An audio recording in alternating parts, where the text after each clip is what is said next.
I'm not getting paid. And now, Thomas is producing another epic.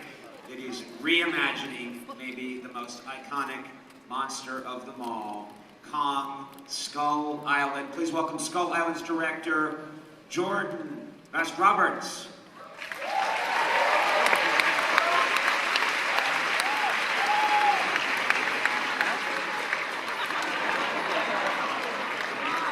That's the greatest beard I've seen in my life. Make sure I say that correctly.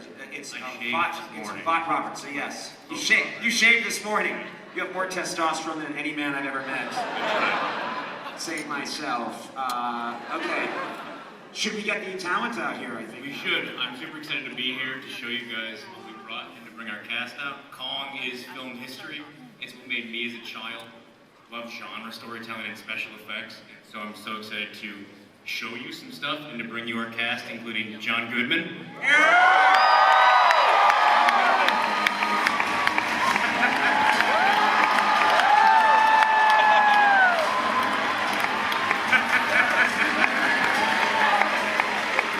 Hawkins. Yeah.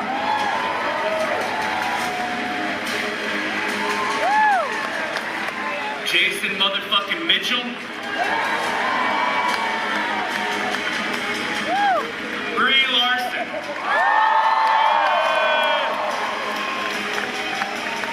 And this next person, you need to know something about me. I like dad jokes and I like bad puns. This guy likes to keep it pretty low key. Tom Hiddleston.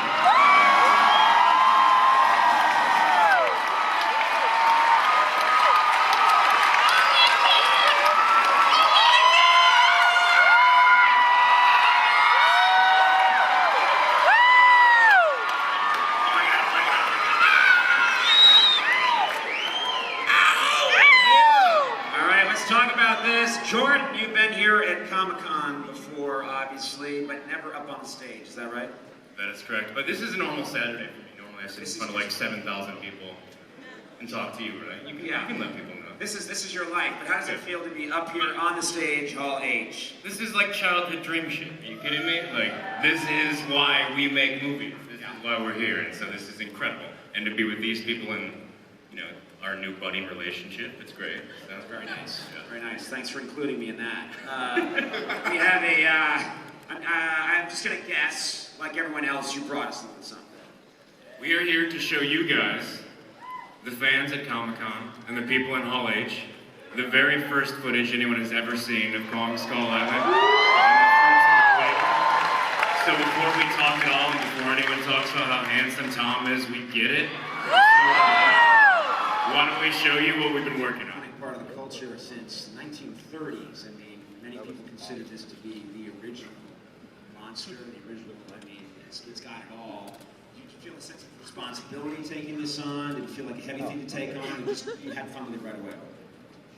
Of course it's a huge responsibility. Kong is film history. Kong is where our special effects come from. Kong is where genre mainstream. And it's an enormous responsibility, but it's an enormous honor. And that's why we try to assemble a cast like this and just an incredible team to sort of tell people a new story within the mythology. Because we've seen the old story over and over again. We've seen the Beauty and the Beast tale. So it's a huge responsibility, and that's why part of our responsibility is to show them a new story within that mythology. Now, it takes place in the 1970s. Was that important to you? Was there anything that you got from having it be in the 1970s that gives it an extra oomph for you? I mean, what's not cool about choppers and napalm and King Kong? No, but seriously, the 70s is such an interesting time, and it's the last time in the world where sort of myth could still exist and where you could have these unknown things. And we loved taking sort of characters from that era in which the world, much like now, is in chaos, and thrusting them into the unknown and having them look at something, look at Kong, stare up at it, and effectively say, that's a god. How else do you reason this thing towering over you? It's from a different time. And what does that do to the people? So the 70s, yeah, it's cool, it's aesthetically amazing, there's so much fun things to do with it, but it really stems from our access point with the characters. Okay, I have a question for Brie, which is your last film. Famously, you're in a very small room, and now you are everywhere. You're shooting in these incredible locations. What was that transition like for you? It was more comfortable. Yeah, to be outside. Yeah. Yeah, I would think so. Yeah, I had better insoles in my shoes. I had sunscreen. It was just, I just found a better Airbnb. It was really, I just felt lucky. That's it. Very nice. Handled that well. Tom, your character is leading a group of humans into this island, giant, weird territory, terrifying creatures. Is this your first time playing an action hero? First of all, it's very nice to see you all. Thank you for the warm welcome. And thank you for calling me an action hero, Conan. Appreciate that. Thank you, ma'am. Yes. I love you too. So yeah, I play a character called Captain James Conrad. And he is a British SAS, formerly British SAS officer with a specialist skill in tracking and jungle survival. Very unique set of skills. Very unique set of skills. It's interesting because the expedition that all the characters go on is that we're all given a pitch. That the technology that we now use in apps like Google Earth was in its infancy in the early 70s, and NASA had a wing called Landsat, and they were taking pictures of the Earth from space. And they can see an island in the South Pacific, and it's protected by a storm system, and they can't get into that storm system. So they send a group of soldiers and explorers and a war photographer, played by Brie, and we all feel overqualified for this mission. I'm an anti-war photographer. Yeah, of course, yeah. Not for war. But Samuel L. Jackson plays Lieutenant Colonel of an air cab brigade who has many men under his wing. So he's commander in the sky, and Captain Conrad is the commander on the ground. And as for the rest, you just have to wait and see.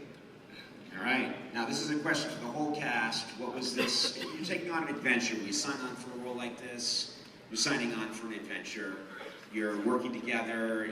Your characters all have to blend. What was it? Let's just talk about that a little bit. What was it like for you as a group working on this film? Did you enjoy the process? Was it hard work? It looks a little arduous. Absolutely. I mean, like, going all over the world and doing all these different things is already has its greatness in itself. But as an actor, when you're actually in the elements, when you're actually in a bamboo forest, when you're actually in water in Vietnam up to your chest, it adds a whole different element, you know, and all these different personalities and all these different people come together to make a really, really, really boss squad. You know, we all have different ways of approaching things, and I think we did a really, really, really good job. I think, like, to be honest, like, I feel like, and I say this, but it really did feel like guerrilla filmmaking. I mean, like, we, all right, I know, all pun intended. You'll be penalized for that later. But it was cool because, like, literally, we're making this huge, big budget film with these great actors, right? And Jordan, at one moment, would be like, okay, no. You know, the light's going down over here, and he would strap on the camera and we would go shoot it, you know what I mean? Whether we were up to here in water in Vietnam or like, you know, in the valleys in Hawaii or, you know, it was just fun to be able to do that. And it gives Skull Island kind of a character of itself. Like Skull Island takes on, you know, its own character, you know what I mean? Yeah. So it's This is a lot about, you know, humans battling natural elements and our inability to coexist with them.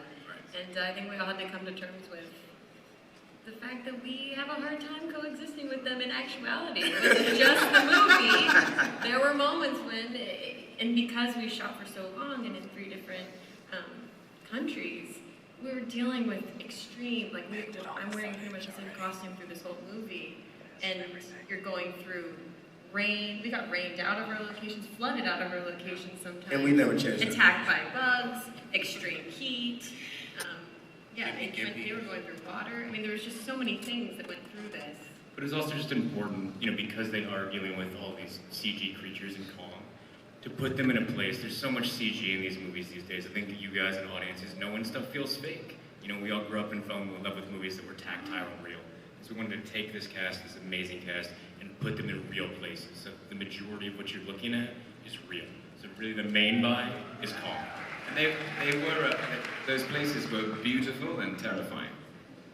In Australia, I remember one night we were filming, and we were filming until about 2 in the morning in a rainforest in Australia. And it was only at the end of the night we realized there was a snake in the monitor tent. And they have some dangerous snakes in Australia. Yeah. And in the swamps in Ninh Binh in Vietnam, we would, as Jason says, we're up to our waist in swamp water and getting to know each other very well. And we've all got wetsuits on underneath our costumes. And I remember that there are things that can crawl into the warm spaces. These are bonding experiences. But also the amazing thing about that is normally when you take a film crew and you take a cast and you put them in these like really harsh conditions, people get angry real quick. You know, you get over it. When you're up to literally up into muck to here, people get cold, they get tired, whatever, and then you're in the middle of Vietnam, the first movie to ever shoot there like this, and you're literally, these guys, days at a time, literally up to here in water, and no one would complain. These guys would never complain, the crew would never complain, because you would look around, and you're like, oh my God, look at where we are right now, look at how beautiful it is. Like, what a blessing this is to be able to be here and to do this. And so it really was this kind of surreal thing where, like, no one really sort of complained about what was going on, because we all knew it was such a magical thing to be able to even We be complained there. a little bit. But And after we rap, you know, we just go and sing karaoke right here. Like, you know what I mean? So they went to some karaoke. It's me versus karaoke as well. Here we go. Oh, we almost got it. We almost got it. We almost got it. And then we didn't get it. Let me just give it up for one of my favorite people of all time, Mr. John Goodman.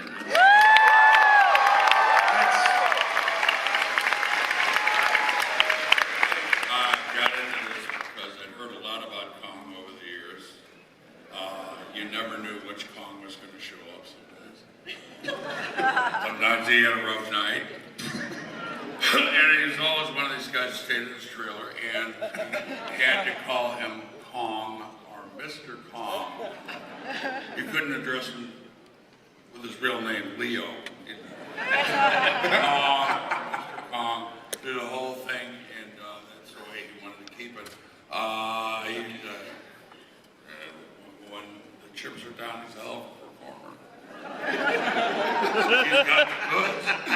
And I think over the years he's earned the right to be a little cranky. Yeah. In the morning. He was, you know, like 20 minutes late all the time for makeup.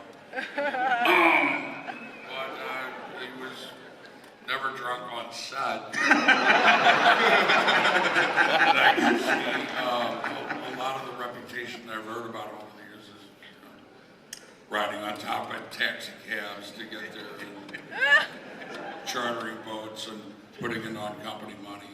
It turned out not to be a good guy. He won't do press, though. He just won't do press. No. He's turned that right.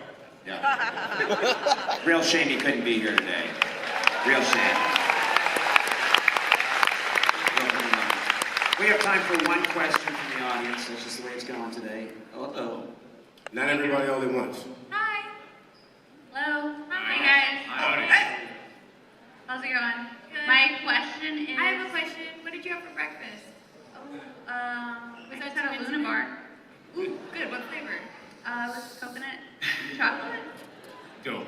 Hey, shout out to Luna Mars, everybody. Okay, sorry. Love you, Brie, Wanted by to the know a way. little bit more about you. My name's Dominique. I'm from Colorado. Hey, Dominique. What's your question? My one question is, what is your guys' favorite thing to geek out to? What is your go-to Netflix and chill?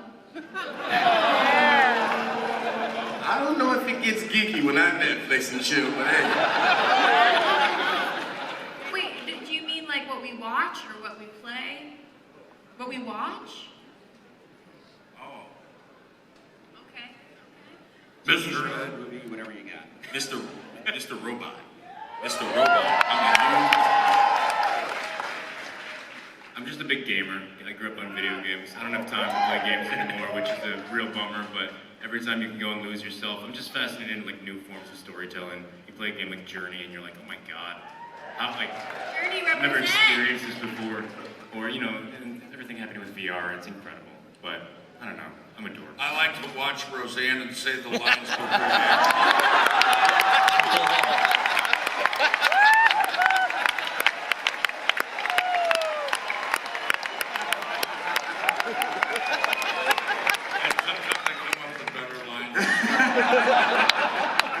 It's fun.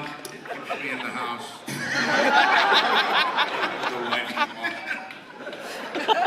Tom, you have anything you want to throw in there? Anything you're liking to watch these days? Favorite movies? Favorite TV show? I was just going to leave it with John Goodman and Roseanne. I know. I just wanted to do that too. Pokemon going? I'm not. Have you guys watched Stranger Things yet? I love Stranger Things. Oh It's my the god, best. we haven't talked We gotta talk about We this. gotta talk about We gotta talk about Ace Game of Thrones. Woo, that went over well. How about this one? Mario Kart. Sometimes when I'm sick, I go and rewatch all the Faulty Towers. Tom mainly reads poetry though. Like he's a pretty studious guy. He reads very like dense novels. All right, I am getting the serious wrap it up sign and electric prodding from various places. So let us have a huge round of applause. March 10th, 2017. Thank you very much.